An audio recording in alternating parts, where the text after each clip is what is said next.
You're listening to the DC Comics Chronicles, where we cover every adventure from the streets of Gotham to the skies of Metropolis and into the depths of Atlantis. With your hosts, Adam and the Emerald Enthusiast. Welcome to another episode of the DC Comics Chronicles. As always, I'm your host, Adam, and with me is my co-host, the Emerald Enthusiast himself, Donnie. Donnie, how's it going? What's up, everyone? It is the Emerald Enthusiast, the man whose ring runs on fanboy energy, and we're back with some DC Comics content. We are. We always do DC. We do Marvel content too, but Donnie and I always typically do DC content. It's just 98.99% Green Lantern focused. This one is not. That's why it's a DC Comics Chronicles episode. And so today we're splitting DC K.O. up into two reviews. We're going to do part one today, which consists of DC K.O. numbers 1 to 3, and then next time we reconvene, we're going to do issues 4, 5, and the Green Lantern one shot that was associated with DC K.O. So that's the plan. Before that, though, Donnie, there is big news that has implications on DC Comics and DC Studios. And that is that the bidding war is for real, over for Warner Brothers. Remember last time, I think we talked about, or it might not have been with you, but it was with on one of our shows. I don't know, maybe it was with Chris, maybe it was with you, maybe it was with Nick. We talked about Netflix purchasing Warner Brothers and thereby DC Comics and DC Studios. Well, in a surprising twist, almost like a wrestling run-in, a surprise finish, Paramount now actually has won the bidding war for Warner Brothers Discovery. And provided, all the regulatory mumbo jumbo goes through, Paramount and Warner Brothers Discovery will merge. Yeah. I've seen a lot of panic, Donnie, online from specifically the cesspool that you so smartly got away from, which is Twitter. I see a lot of fans. Oh, James Gunn and DC Studios are cooked now. Paramount's going to come in and fire them and overhaul everything. I just want to caution everybody to relax. And I say this for two reasons. First of all, the closure of this deal is going to take about 6 to 12 months. Minimum. So nothing's going to change before that. Second of all, what's his name? David Ellison or whatever, something Ellison? Yes. Had said in a previous interview a few months ago that if they were to purchase Warner Brothers Discovery, they would leave the current department heads and studio heads in place. Which means James Gunn and Peter Safran ain't going nowhere. So, can we all relax? I don't expect big changes right away, and I won't start to feel, unless I start to see the content going away that is in any way, I think, going against the vision of what DC Comics has always been, which is telling stories for everyone. Unless I start to see that, unless I start to see a lot of propaganda, right. These things happen. Leadership changes happen, and I'll just wait and see how things work out. Right. But I'm not expecting any, especially for the movies and the TV shows, they're not going to want to come in and immediately throw a monkey wrench into things. And especially because, again, months before, a couple months ago, the guy buying Warner Brothers now said, I'm going to leave well enough alone. Now, heaven forbid, Lanterns is a terrible TV show. I doubt it will be, but, let's play devil's advocate. Heaven forbid, Lanterns is terrible and the ratings are garbage. And heaven forbid Clayface is a dumpster fire. and heaven forbid, Man of Tomorrow suddenly drops like a stone compared to the Superman, and nobody likes it, nobody goes to see it, and the box office tanks, then maybe you can start worrying, right? If DC Studios has like 4 or 5, the next, what they got? They got Lanterns, Supergirl, Lanterns, Clayface, and Man of Tomorrow. If all those 4, pieces of entertainment flop, then maybe, the new owners will say, hey, this isn't working. Yeah. But again, based off of Man of Steel, wrong decade, and that wasn't that successful, based off of Superman, and based off of Peacemaker Season 2's ratings and critical reception, Paramount bought Warner Brothers for a reason, and that's their IP content and money-making IP content. Superman made money. So why would Mr. Ellison come in and say, okay, that Superman movie that just rebooted everything made money, but you know what? Because we changed ownership, I'm going to reboot that. Doesn't make sense.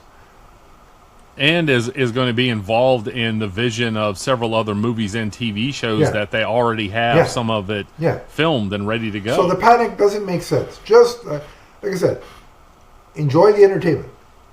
Yeah. Hope it's good, and go see it so it's successful. And then nothing will change. Mm-hmm. So, but to panic and to stress over, like, who knows? This deal may fall apart during the regulatory process. We don't know until it's it's a done deal. But Donnie, you know what intrigues me? I'll tell you about the potential of a Paramount Warner Brothers merger. What's that? So Warner Brothers obviously owns DC and Batman. Paramount owns the Teenage Mutant Ninja Turtles. Mm-hmm. Not too long ago, about a decade or so ago, or maybe less, there was a comics crossover with Batman and the Teenage Mutant Ninja Turtles. It was a very good story. You know what? Look, and I know this is far-fetched, probably not going to happen, but you know what Adam would like? Aside from marrying Margot Robbie and Alexa Bliss and you name it, you've all heard who my multiverse wives are, just pick one. But aside from that, what Adam would really like with this merger now would be a James Gunn produced and possibly directed Batman Teenage Mutant Ninja Turtles movie. Live action. Again. Well, you know what? At one time, Jason versus Freddy was a pipe dream, and it came to pass. And you know what else? At one time, Alien versus Predator was a pipe dream, and it came to pass. So that would be a great. I would love it, and I think James Gunn could handle the Teenage Mutant Ninja Turtles beautifully. You know what else was crossed over in comics? I don't know if we've reviewed them, but we maybe we did, maybe we didn't. Green Lantern, Star Trek. Yes. I don't know that we ever touched on it, but yes, obviously I read those. We should review those if we haven't. I'll go back and look at the records. But anyway, I make it sound. I've offended unintentionally many Star Trek fans before by comparing Hal Jordan and Captain Kirk, which I think is a fair comparison. It's a very apt comparison. And when you read those crossovers, you'll see it. So look, I'll check the records, which that isn't as fancy as it sounds. It's just me going back into the YouTube channel and seeing if we've covered it. But I'll check. If we haven't, we'll put it on the docket at some point. But, I mean, that's a possibility because Paramount owns Star Trek. Warner Brothers owns Green Lantern. So, those are the fun things to think about. I like to think about the fun pie-in-the-sky things. I don't like to think about, what's David Ellison going to do? You know, is he going to infringe on James Gunn's thing? No. He's probably going to say, James, that Superman movie made money. You know what? Keep making us money. We like money. Everybody likes money. So if the money keeps flowing, you know, good stuff happens. So my plea to people is just relax. Yeah. We've got 4 projects in the can ready to come out. Can we just enjoy those and have fun for a little bit without panicking? Yeah, I mean, I've only been every once in a while checking on the situation because it's changed so often. Yeah. and we hear one thing, and then the next day we hear the next thing. And like I said, I'm going to wait to see how it develops. Absolutely. Before I have any kind of strong reaction. My guess is they're going to keep things rolling the way they are, at least for a few years. Absolutely. Just because it's working. Yeah, yeah. If it ain't broke, don't fix it. You know who can't use that line? The Toronto Maple Leaf franchise. It's broke! Fix it! And we'll talk about that in another podcast very soon. Yes, but that's not here nor there. Very broken. Yeah. Very broken. It is shattered. Anyway. The franchise is broken and so is my heart, but that's another... We'll talk about it in another podcast. All right. That's all the news we have. Do we have anything else, Donnie, that you want to touch on before we move on to the main show? No, not for right now. I would like to point out, since, Green Lantern, obviously big part of the DC Universe, we do have Green Lantern number 600 coming up next month. Issue number 600, that will be the legacy numbering for the book, 600. It'll actually be Green Lantern number 33 and in this particular You know what? I like volume. to buck the trend. I like the big number. So I'm gonna keep calling it 600, then 601 and 602, because I like to do that. And I think constantly renumbering is ridiculous. Both Marvel and DC have done that because I think it eliminates some confusion for people. Because when you talk about, when you get into 5 or 6 or 7 different volumes of a comic, and there's 8 versions of, this book number, 25. Yeah. Well, how does that work? And especially if you look at like variant covers, you add that. Some people are just like, well, no, I thought this book had a different cover, and I'm like, that was one of 5 variants for that same issue. Now, Donnie, quick question, because I don't recall offhand.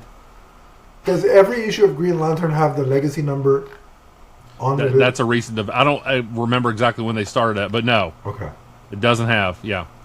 And it's funny, I was actually just thinking about one of our initial conversations. You asked me if Green Lantern, remember when they were doing the 1,000 issues for like Superman and Batman? Yeah. And you said, does Green Lantern have 1,000 issues? And I was like, I would think so, but it depends on whether they count the Green Lantern core books and all of the Green Lantern miniseries. Right. Which I would count, but I don't think they're counting that for this. They're just counting the main Green Lantern title. They're just counting the main books that are specifically titled So Green I remember Lantern. that conversation. That was years ago. Jesus, man, we're old. Yeah, but anyway, you asked years later, DC said, you know what, we'll answer the question. And the answer was no. The answer was no, but like I said, to me, the answer is no.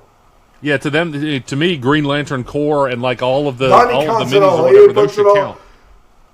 Unless they're out of the continuity, like something like Green Lantern Star Trek, I wouldn't count that. Yeah, no, of course not. Yeah. Some of the other things that had ramifications on the Prime universe, yes, makes sense. Yeah. Well, hey, I got my answer. Took a couple years. I'm a lot grayer than when I first asked that question. The Leafs still haven't won jack shit since I asked that question. But here we are. We got the answer. Hooray! Anyway, that's all we got for the news. So what we're going to do now is take a break. I'm going to take a drink. A water, not alcohol. That's later. Donnie's probably going to take a drink. And then we're going to come back and... I also just have water. Yeah, and then we're going to come back and talk about DC Kevin Owens. Yeah, DC K.O. 1 to 3. And I wish one of the characters would knock me out before 7 o'clock so I don't have to watch the Leafs play. Anyway, we'll be right back. Don't go anywhere. And we're back. We are. And as promised, we're going to talk about DC K.O. K.O. stands for knockout, if anybody doesn't know. I don't know how you wouldn't know that, but that's what it stands for. Not the knockout division, which is, I think, what is that, TNA? Right? That was TNA, yeah. And a lot of Multiverse Wives are there, in case anybody's wondering. I had to point that out. Because there was a DC AEW tie-in, which involves wrestling. That's going to be another episode we do. But anyway, DC K.O. is the big event from DC Comics. It has promised to, once it's over, set the tone for the next year or two worth of stories coming from DC Comics. Mm-hmm. So it's going to have big ramifications. The event is spearheaded by Scott Snyder and Joshua Williamson. Yes. Got some Zermanico art here. Yes. It's 5 issues. Again, we're covering the first 3 today.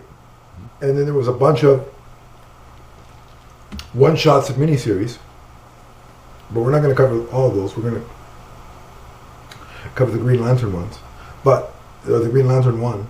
But me being the Batman guy, even though I like Superman too and I like Green Lantern, I think people think I'm just the Batman guy, but whatever. Since they think that I'll play into that stereotype, one of the few miniseries I did pick up is the 4-issue miniseries DC K.O. Night Fight, and it has Batman traversing alternate worlds due to something that happens in Night Fight, where each one of his former Robins on a different Earth, on the different Earths he visits, has become Batman, has taken over the mantle. And to get back into the tournament, which we'll talk about, he has to fight them. And it's a really good 4-issue miniseries. The last one was really touching and actually had me shedding some tears, which I'm not ashamed to admit, because real men cry, folks. And I've done a lot of crying. Well, I've had comics do that to me a couple of times. I've done a lot of crying because of the Leafs, so there you go. I must be very manly, but that's not it. Yeah. But anyway, that's not crying for tears, though. That's like crying out of rage. Yeah, That's which I don't know why I don't have a Red Lantern ring, because I should have it by now. But anyway, yeah. If you're a Batman fan and want to read that side story, read those 4 issues. They're fantastic. Yeah. Leafs Nation would be a very powerful Red Lantern. Management would be in trouble if we got a hold of rings. I'll tell you that much. We'd be like a multiversal threat at this point. I think we should do it. Give us the rings. The Guardians of the I was gonna say Galaxy. Guardians of the Universe. You blue SOPs. Give us the rings. Anyway. And none of that blue is hope BS, because I don't buy it. I've been sold a bill of goods, and I want to sue you people, but you're fictional, so I can't. Anyway, so read that Batman miniseries. It's all over the place today. Anyway, so DC K.O. Donnie, set the scene. Issue 1. Well, DC K.O. issue number 1 opens up with Superman with taped fists, and he's talking about an impending battle, and he's walking through a door where you see him going towards the light, and then the book opens and it says Chapter 1, Into the Ring, and it quickly switches the situation, and you see that Bruce and Diana and Clark are actually playing a game. Right, board game. It's a board game. And interesting character points here. Bruce really likes the strategy of the game, and we learn that Clark doesn't like to play a game where people have to lose. And that really kind of speaks to their personality. Right. And you also see, Bruce is more than happy to, like, the look on his face is, he really likes the idea of beating Clark. Yeah. But Clark is, he's just very concerned for everyone, So once again, it really speaks to their personalities as people and heroes. And Diana's just there to have fun, and she's like, I'm going to beat you both anyway, so I don't know why we're wasting why we're wasting time here. And the funny thing is, there's a moment where each character has power-ups in the game, but the power-ups are all bat-themed, because the game was created by Matches Malone, which is an identity of Bruce Wayne's, which I thought was hilarious.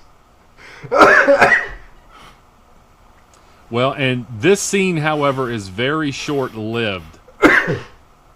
Yeah. Because we see suddenly there's an attack by Darkseid, and not just Darkseid as we usually see him, big time, but a powered-up, omnipresent, omnipotent version of Darkseid who is huge. Yeah. And he's attacking all these places at once by himself. And the battle doesn't last very long. All the heroes are absolutely outmatched. Right. And within a few panels, they are defeated. They're destroyed. And we see Bruce and Diana and Clark all go down. I like how Superman's the last to fall, though. Mm-hmm.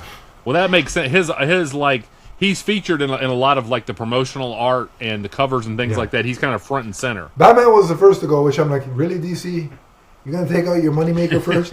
You're going to take out the moneymaker first? Like, come on. Well, and we see that actually, so we cut to a number of heroes: Mr. Terrific, Superman, Batman, Wonder Woman, The Flash, Aquaman, Nightwing, Zatanna, Green Lantern, a.k.a. Hal Jordan, and they're meeting with a group called the Quantum Quorum. Yeah. And that consists of the World Forager, the Time Trapper, a.k.a. Doomsday, Grodd, and Booster Gold. And they have basically pulled the heroes out of time and pulled them back 7 days. Right. They've kind of rewound time. They have, yeah. And they tell the heroes, hey, listen. Or the heroes tell them what happened. And then they reiterate that, hey, we're SOL, shit out of luck. Because Darkseid wins. And then they're trying to come up with these strategies. And the ultimate revelation is that they have to take part in this tournament, this fighting tournament, where it's not just the heroes in the Justice League against Darkseid, because that would be normal. This is a battle amongst the heroes themselves to establish the all-powerful character, the Omega. I get what they call him, the Omega. Yeah, it says he's called the King Omega, the personification of all that is Omega energy, a walking singularity that transforms all around him. So they can, and then the winner of the tournament is going to get a power up, and then be able to go fight and defeat Darkseid. So that's the gist of it, right? And it goes back to Clark's character. He's like, absolutely not. Right? He's like, no. Right, and that was kind of the board game was some foreshadowing here, because Clark has to participate in this knowing that he's going to have to hurt friends. Yeah. And Batman and Wonder Woman are like, well, it has to be, they're more pragmatic. They're like, okay, I mean, it's the good of the world is at stake here. Like the sanctity of the world is at stake here. But you can see, Superman has an initial reaction of forget it. Yeah. And you can see just how angry he is at the prospect of having to hurt people. Which is, how can you not, when you see that kind of reaction, how can you not love a character like Superman? Right? For that reason, right? Like, if we all had that kind of empathy, how much better would the world be? If we were all able to tap in a little bit to Superman's character. For people who think that you can't tell a Superman story, a dark, weighty Superman story where he is still a beacon of hope, you see that displayed here. Yeah, he's not all grim dark here. He's still maintaining that part of his personality, even though this is obviously a story with high stakes. And he's mad, but he doesn't look constipated for the whole book. I guess Lois cooks food that causes his bowels to function properly. I guess, I don't know. Although Bruce hasn't shaved for this one. Yeah, so. He's just like, screw it. I got better things to do than shave. But also, Alfred is no longer with us in the comics. So I mean, Alfred can't give him a professional shave with a hot towel the whole 9 yards. Because I'm assuming Alfred would do that as part of his duties. Anyway. You would assume that he would, when Bruce comes home every night after, a long day of running Wayne Enterprises and fighting crime, that Alfred would do that for him as part of his kind of, like cool down regiment. Like the animated series, when that episode where Alfred's it was an April Fool's episode. And he's like, would you like me to draw you a bath, sir? And Bruce is like, sure, that'd be great. And then, the scene shifts and Bruce goes into where the bath is. And it's empty. And he's like, I thought you were going to draw me a bath. And Alfred pulls up a picture of a bath. And he's like, I did. So that was fun. But anyway. But then, they kind of get Superman on board by saying, whoever becomes King Omega and takes on Darkseid, once you beat Darkseid, you can reset everything. And everybody that dies will come back. So that kind of gets Clark on board. But then they have another problem, which is, okay, we trust ourselves to do this, but what about the villains? What do we do about the villains? So and that's what we see. Yeah. The next part of the story is Mr. Terrific sending around a lot of T-spheres here, and we see what's going on with the villains. Yeah, which is they temporarily place them in a reconfigured Phantom Zone, which is not a prison cell anymore. It's more of a rehabilitation, like a what's the phrase? What's the proper way? It's kind of like a retreat to kind of to rehabilitate, a rehabilitation center, to a retreat though, like to kind of get yourself right, and that's what it's not like a maximum security prison anymore. It's more cushy. It's more and so that's where they send the villains, or so they think. And Lex Luthor is definitely not on board with this plan. Yeah, absolutely not. You can tell by his reaction and the kind of frosty word bubbles. Yeah, you'll regret this, Superman. I promise you. Yeah. And the Joker's just batshit crazy, so it doesn't matter what he feels. We also see that the heroes meet with world leaders on the second day. Yeah. To tell them the plan. And even Superman's kind of like, there's a part in the book where they describe it as as Superman's delivering his speech, there's a crack in his voice, but not because he doesn't believe in the plan, but he senses that the world leaders don't necessarily think the plan will work. Mm-hmm. When he says, long ago, my home world was destroyed. I was the only survivor. That will not happen here, I swear it. We can win, and we will win. Yeah. Which is a great speech. I mean, if you want to go into battle, Superman's the guy that will stir you into battle. Yeah, I mean, again, if there's ever a bastion of hope and strength, that is Superman. Yep. Now, the fourth day of this, we actually see the heroes kind of take some time off and spend time with their families, which is nice. I mean, it's almost like, well, if something happens, if things don't go right, Wonder Woman goes back to Themyscira. We see John and Hal and Guy hanging out together. Yeah, I mean, it makes sense. It's like soldiers going into battle, or being deployed. It's that kind of dynamic. You know what I mean? Mm-hmm.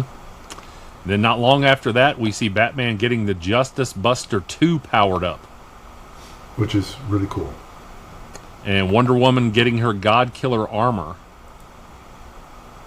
which kind of reminded. I mean, it wasn't armor in the movie, but it was the sword. It was the God Killer sword, so it kind of reminded me of the movie, in a way. Mm-hmm. And Cyborg getting the Father Box upgrade, as opposed to the Mother Box, which I'm like, all right. Mm-hmm.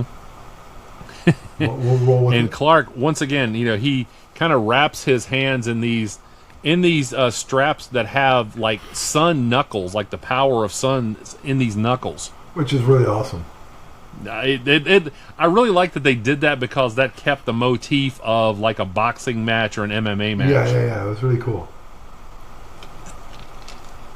And we talk about Superman, how important it is here. You see him meet with the other heroes here on the 6th day, and they're all kind of wearing costumes that are kind of muted in their colors. Superman stands out as kind of this bright spot. Yeah. And that's a good commentary on his character just from the coloring. Right. Because he always is that kind of bright spot in whatever grim situation he's in. Absolutely. I really like that touch. That was good. It was a good touch. It's amazing when writers understand Superman, isn't it? What do you think about the art so far in this? I was really digging it. I really was. It had, like, there were moments where it was rough and grim, purposely. But as you were saying, there certain characters like Superman are portrayed in a way that exude brightness, exude hope, right? In the midst of this, what could potentially be a really dour situation. So I thought the balance was good between darker and more grittier, but also heroic at the same time. Well, and they head to a passage to the center of the earth where the heart of Apocalypse is. Yeah. So basically, they're getting ready. They're arriving at the venue for the fight. Mm-hmm. It's not really the venue; it's more the locker room because the venue changes.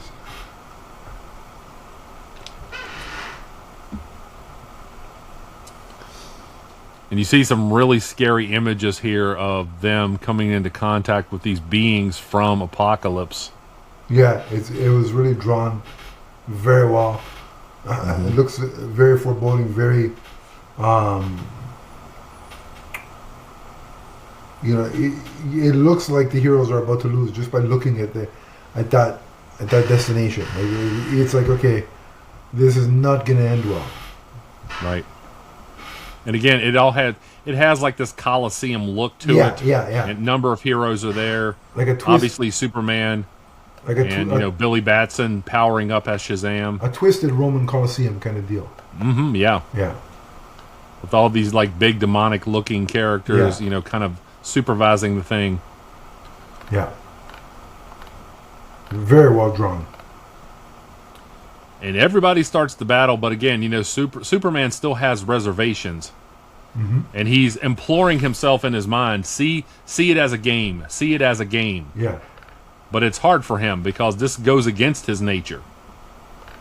And I like that he has to try and tell himself that just because he doesn't want to have to fight his friends.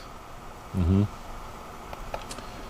And I like we see Hal and John and Guy working as a team, making this giant construct to trap one of these creatures inside. Yeah. And of course, obviously, I'm going for like any Green Lantern stuff. I'm like, where are they? What are they doing in the midst of this battle? Yeah, but also, Lobo's here, and he's really having a good time. Yeah, but again, just the fact that Green Lantern are there, and they cut to Green Lantern and show us where the Green Lanterns are, I think is important because if it's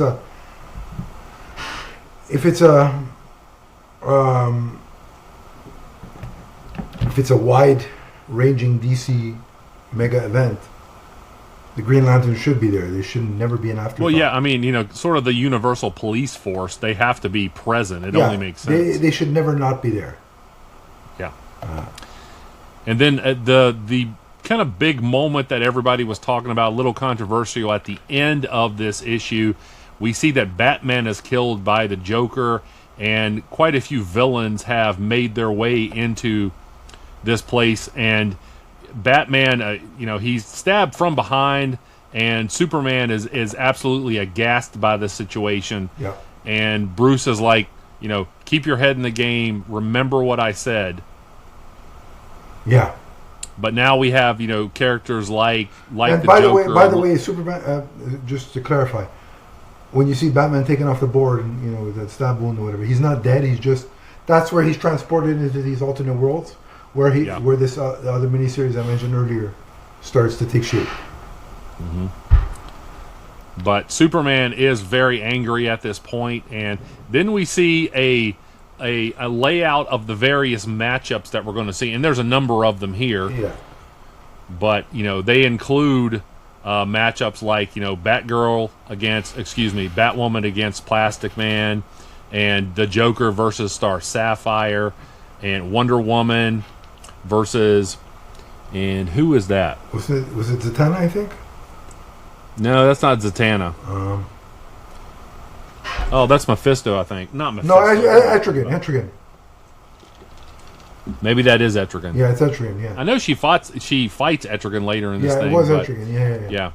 Aquaman against King Shark, Joker against Harley Quinn. Yeah. So. Yeah. Some fun, and that's where some of the you get to see the one-on-one matchups in the one-shots. Mm-hmm. That's where you get to see the full matchups. If you're wondering, right? In case you want to see those are in the single issue one-shots. Mm-hmm. There was a Superman Shazam one-shot where you see that battle, and so yeah. And the book ends. It says because they don't know what is that there. It says because what they don't know is that there is one last champion among them. Yeah. And one of the things we see here is that these are suggestions of the absolute characters. Yes, the absolute universe. Including Batman with the axe. Yeah. So the absolute, you see a hint at absolute Batman, absolute Wonder Woman, and absolute Superman. Obviously, I haven't gotten to that point yet, but I'm assuming that they're going to be mind controlled by Darkseid for the purposes of this event. Yeah, I've gotten through issue number 4. Yeah, I got to read 4 and 5. Yeah. 4 anyway. 5's not out yet, but I got to read 4. So I'm still behind, but I would assume that's what happens. But we'll have to wait and see. So and that's how it ends. Issue 2. Let's jump over to issue number 2. Yes.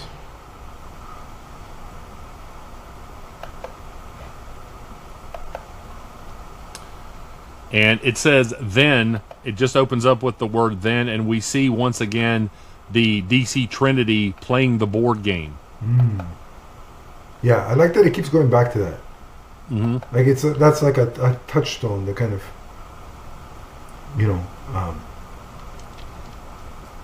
sort of sets the scene and foreshadows all those cool things, right? Interesting character point here. Batman tells Clark if he wasn't Superman, if he wasn't a hero, that he'd be president. And Clark's like, no, I don't think so. But that's how Batman sees him. Well, if he weren't the life he had. Hey, listen. If Superman existed, that would be a hell of an upgrade for you guys. Yeah. Oh, there's so many things I could say here. But I'm going to stay on course. I'm going to stay on course. Oh, my gosh. Anyway. Oh, Lex Luthor would be an upgrade. Yeah, exactly. The Joker might even be an upgrade. Anyway, go ahead. Yeah. Even the Joker has certain lines he's not going to cross. But anyway. Exactly. So it says, now, so begins the next round. And all of these characters are transported into this other realm. Yeah. And you can see them just kind of pop into existence. And it says, for them, there will be only the battle as it should be. Welcome, champions, to the second challenge. Right. So there's 32 people. And at the end of this round, it's going to go down to 16. Mm-hmm. And there's also a number of weapons around this that they can use. Blue Beetle Scarab, the God Killer Sword, Adam's Belt. Yeah. Thor's Hammer, interesting. Lantern's Rings. Not Mjolnir. It doesn't look like Mjolnir, but it is. It is that. It is labeled Thor's yeah. Hammer. Yeah. Psycho Pirates, a Medusa Mask, Bane's Venom, Mother Box. So these are all things that can kind of even the odds for characters who are like not as super powered as some of the others. Right. See a Speed Force ring. There are other power rings. Lantern Rings. Yeah. The Lasso of Truth. And it says one mystery item. Which comes into play at the end, which is really cool. Yeah.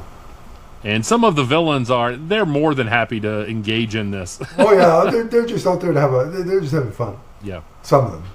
Lex has ulterior motive, which is to beat Superman. Yeah, obviously Lex and Superman immediately go for one another. And Superman's motive is, look, I don't care who wins, anybody but Lex Luthor. Anybody but you. Like, yeah. He's there. He's going to be the penalty killer. Yeah, exactly. He's like, I don't know who's going to score, but it's not going to be you. That's right, yeah, exactly. I'm not going to cover anybody else but you. Right. Which is actually not true, because Superman ends up trying to... Throughout the course of before he battles with Lex, he's basically, kind of beating back the villains to try and give the heroes an advantage. Like, that's where Superman is. He hasn't yet clicked in. I got to win this for myself. He's trying to play linebacker, for his buddies, right?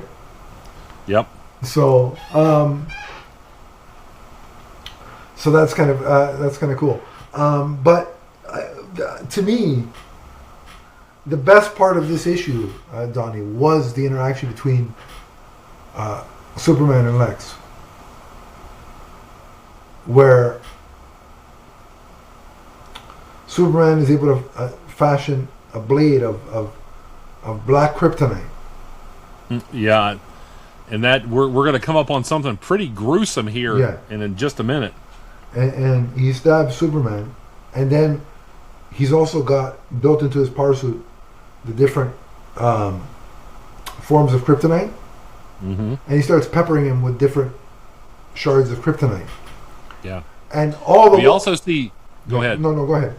Just to see. We also see the Joker grab Adam's belt Yeah, and grow to a prodigious size, Yeah. and he crushes Giganta, who's like, "Hey, we're supposed to be on the same side for right now," and he's like, whatever," and just squishes her. Yeah, and then he starts eating everybody. Like he starts eating everybody else. Yeah, that's so. Yeah, and I really like the parental advisory. Yeah, that was pretty explicit funny. content Yeah, that was pretty cool. That was good. I like that. That was funny.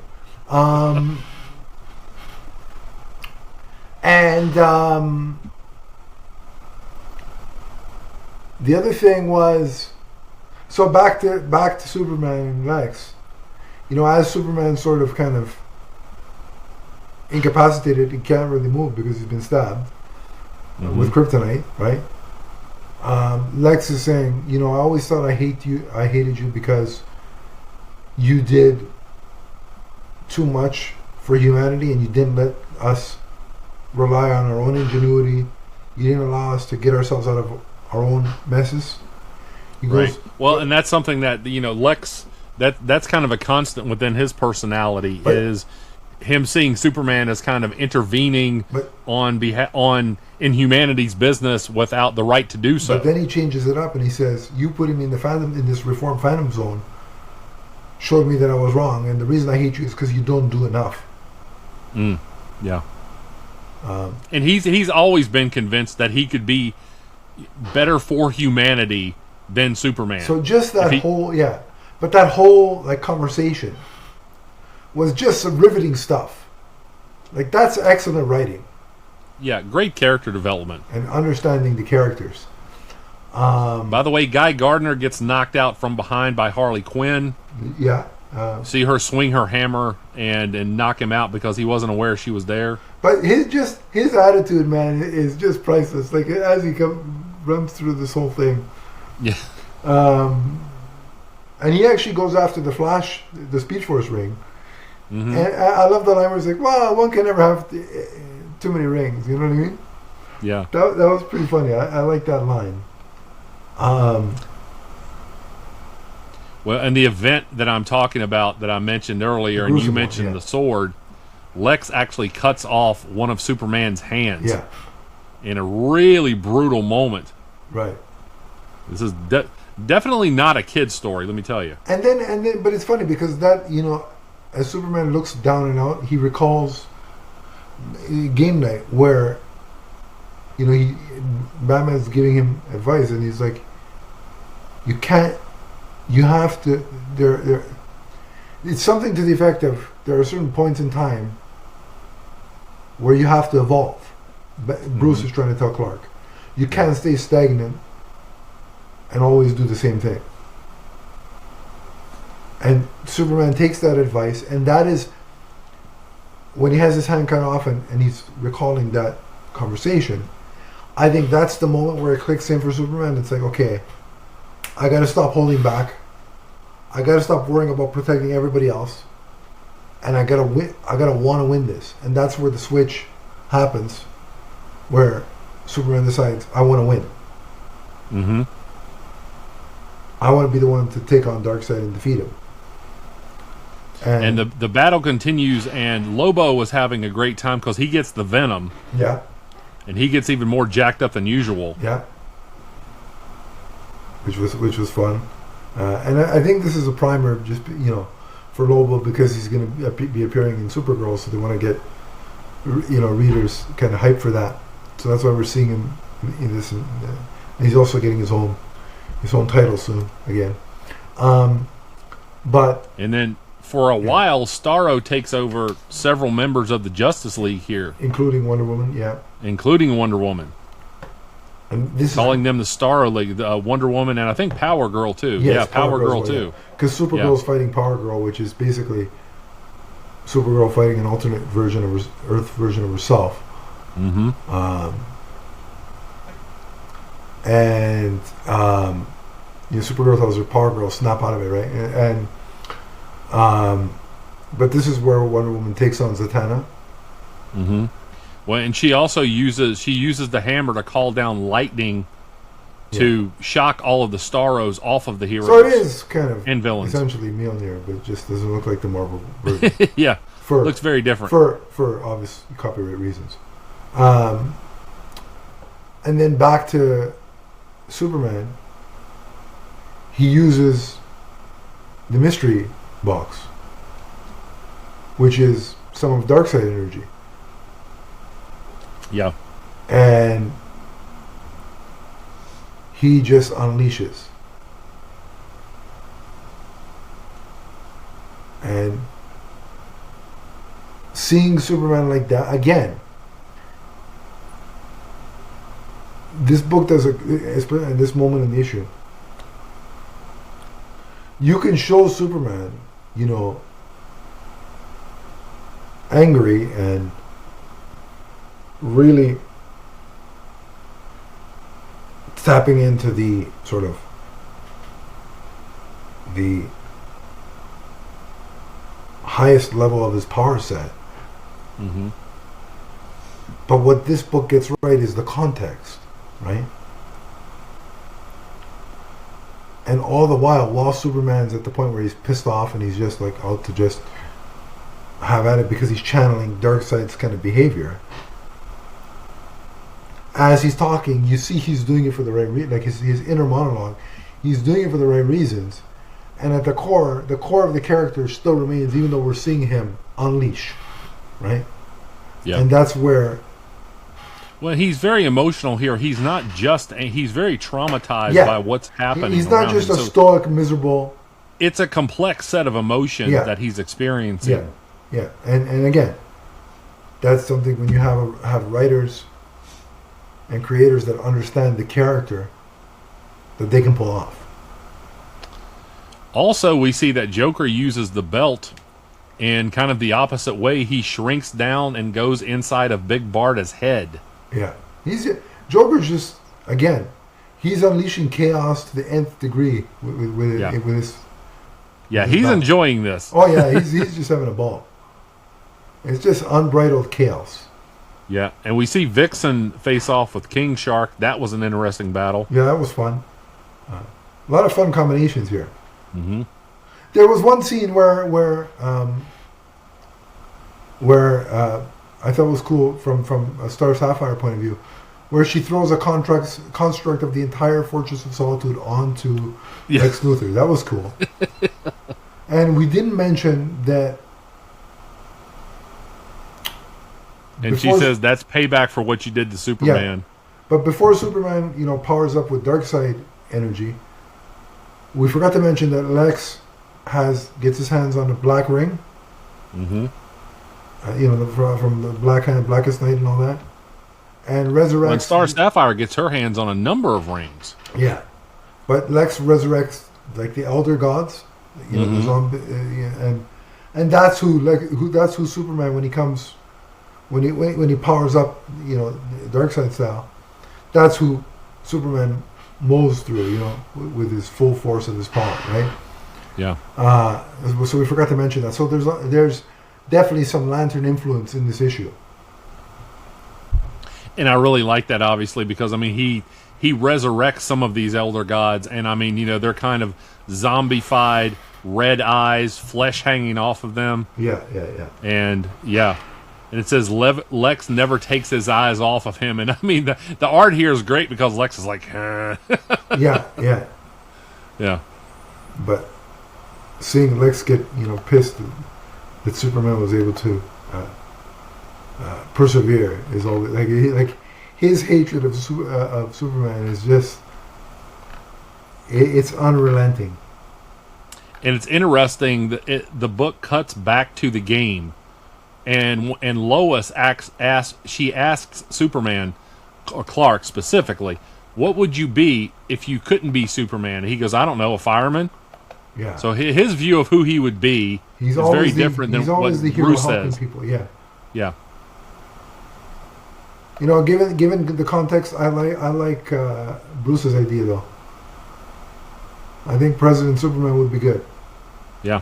I'd vote for him, even though I can't because I'm Canadian. But if I could, I'd vote for him. Mm-hmm. And hey, listen, if you guys are, or if there's suggestion of changing the Constitution, why not change it so an alien from Krypton can run for president? That's a lot better than the alternative. Yeah. Well, and remember we talked about that mystery item earlier. That mystery item turns out to be the Omega Sanction. Yeah, and yeah. as Lex attacks Superman, Superman uses it, and he makes himself whole once again. Yeah. And he has really had enough of Lex's stuff at this point. He's fed up. And he's able to decimate those Black Lantern Elder Gods with the power he has. But again, Lex is like, no, I had you beat. But again, though, notice he's attacking the undead, and he's letting loose on the undead. He's not. It's not like he's running around snapping Lex's neck. Mm-hmm. You know. Well, and Lex makes it to the next round. Yeah, and so as does the Joker. Yeah. Yeah. As does Etrigan. How the hell did the Joker get this far? Well, he's conniving. He's very resourceful. The whole time I'm reading these, I'm like, how the hell does he get this far? How is Batman knocked off the board and the Joker still?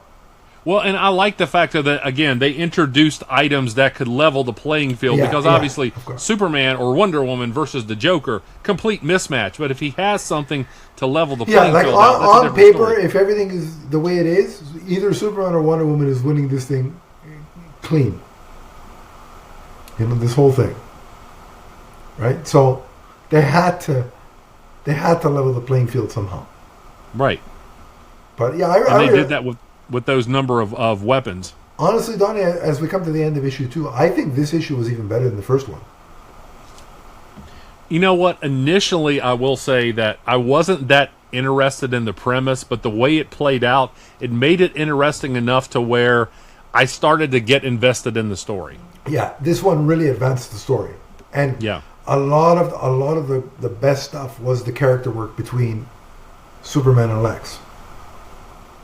Yeah, that feels like very much, at least for this past issue and some of the succeeding issues, that's kind of very much at the center of this is the conflict between Lex and Superman. Right.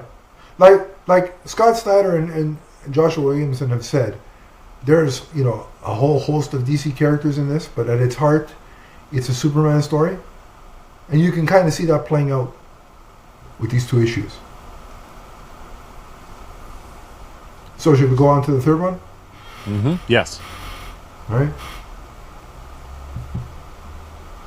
So now we get the remaining champions are showing visions of their, like, if they win, their ideal, you know, you see their ideal world. And Superman's is one of harmony. I already want to go there. As I'm reading, I'm like, I want to live there. Yeah. You know, everybody's harmonious. It's a futuristic, you know, technologically advanced looking Earth. He's there with Lois and John, and they've got these really cool Superman, you know, garb, you know, outfits, you know, like they almost look like Kryptonian celebratory wear, you know what I mean? Yeah. And then so it's like, you know, I want to live there. Oh no, sorry, that was later, but yeah, and then the funny thing, the interesting thing about this issue now is it becomes a tag team match, a series of tag team matches, where the remaining heroes. Teddy Long must have been in charge of this round. Yeah, I'm surprised the Undertaker didn't show up. Exactly. You're going one-on-one with the Undertaker. That was so funny all the time. But the remaining champions are allowed to bring back a fallen hero that was previously in the tournament. It could be an ally, it could be a former, you know, foe to team up with. Mm-hmm. And so Superman teams up with Shazam. And they're going to go against Guy Gardner, who teams up with Hal Jordan. And of course, guys like, I'm going to, of course, I'm going to call on one of my friends. Now, granted, that's a bit of a mismatch, but working with a fellow core member, that makes sense. Yeah. We have the Joker teams up with Mr. Mxyzptlk, which, again, just unbridled chaos. Well, and that, that is a good choice, a reality warper like Mr. Mxyzptlk. Hawkman teams up with Aquaman, which is a cool pairing. Zatanna and John Constantine, and of course Constantine considers it a date because he's a horny SOB. So there's that. Cyborg and Connor Hawk. Cyborg and Connor Hawk was probably like the least interesting team up. And then Lex, being a dastardly SOB, picks Supergirl as his partner. Just to kind of stick it to her, you know what I mean?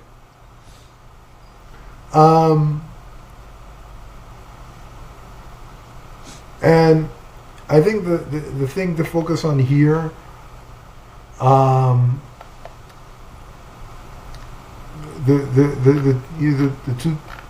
two real team ups or the two battles that especially stand out to me are Superman and Shazam versus the Green Lanterns. And by the way, people ask me sometimes, they're like, are you ever are you angry when Green Lantern loses a fight? And I'm like, no, they're not necessarily the most powerful character. They're the most interesting to me, but they're not. And again, it depends on who it's against, right? I mean, if the Green Lantern are losing to Plastic Man and Metamorpho, I mean, that's going to piss me off. But Superman, again, you're talking about someone wielding a thought-based weapon against somebody who has, durability and super speed and heat vision and strength, and that's a lot to overcome. Superman and Shazam, right?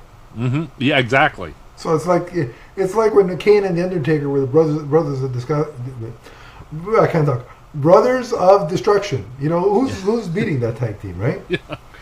And the Green Lanterns, they try making giant hands and chains against Superman and Shazam.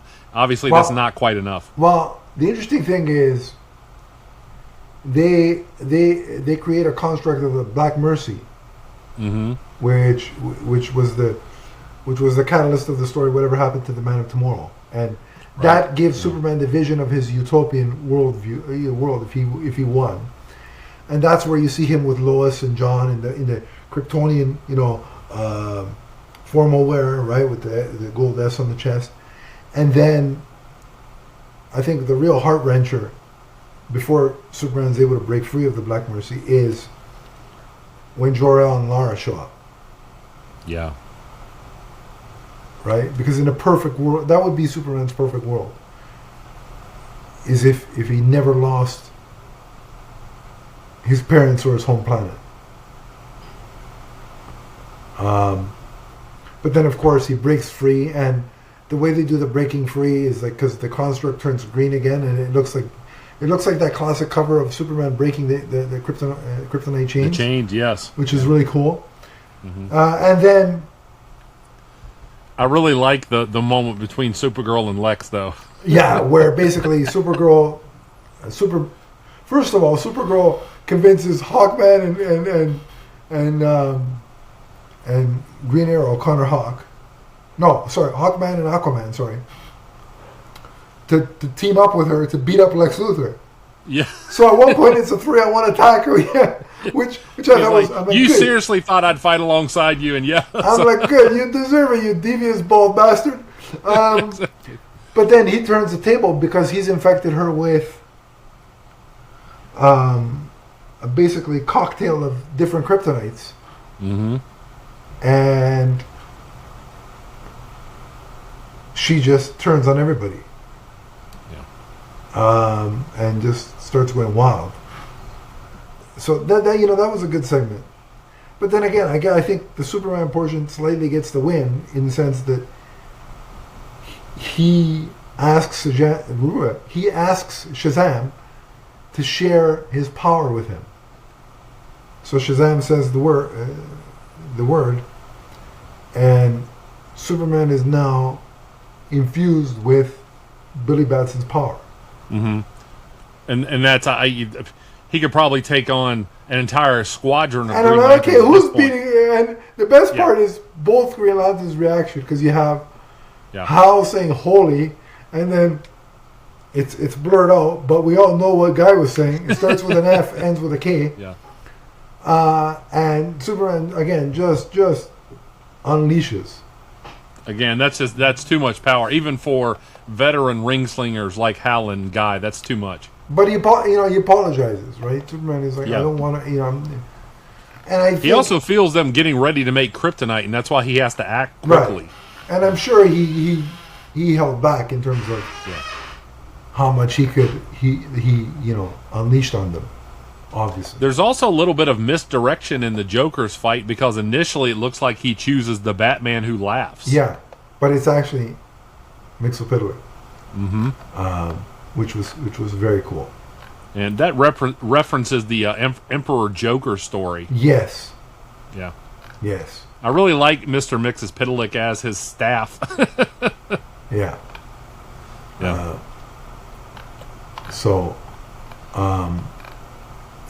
But again, I really like this tag team issue, if you will. Mm-hmm.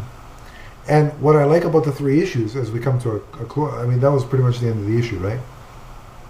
Well, pretty much. I'm getting back to that point now where you were talking about with Guy and Hal taking on Superman with Shazam's powers. Yeah.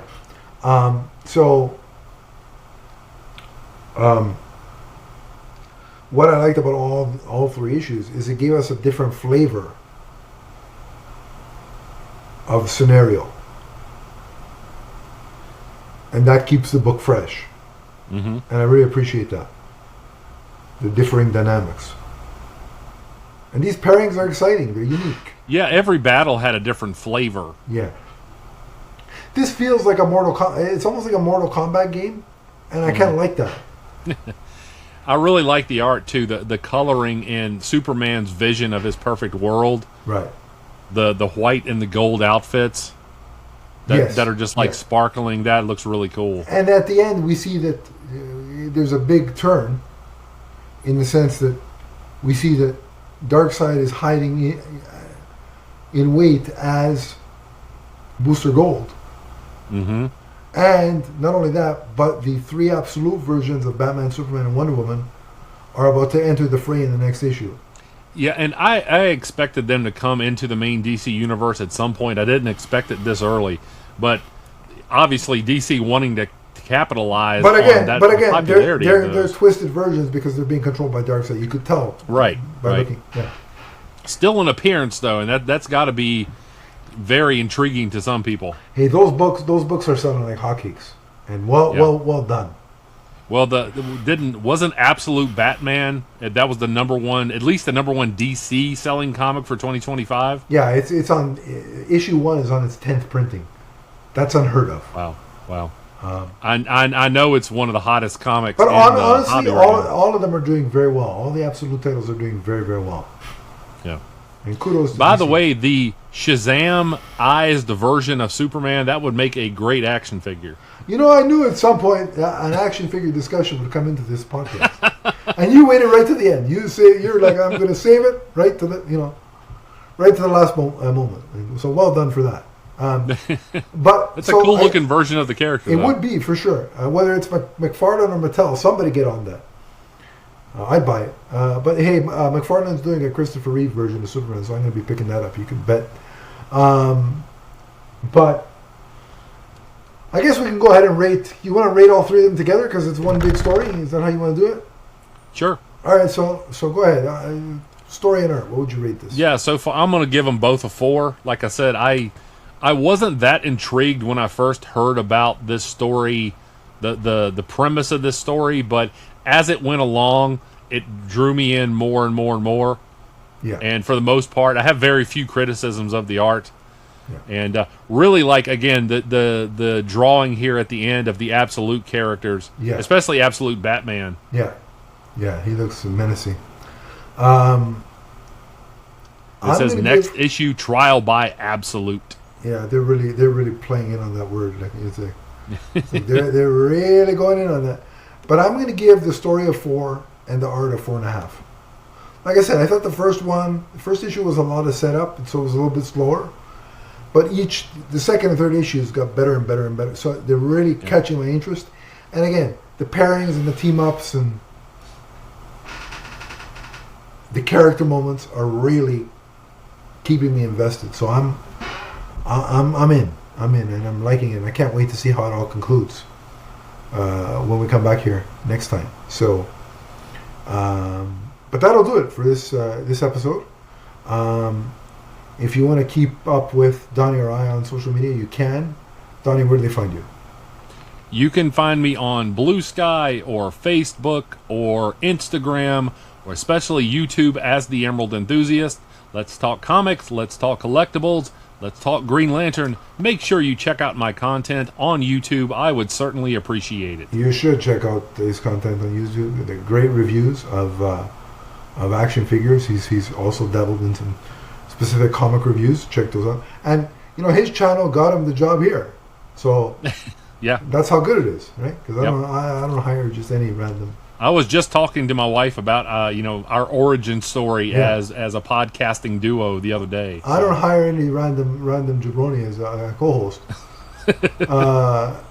Certainly, so check out his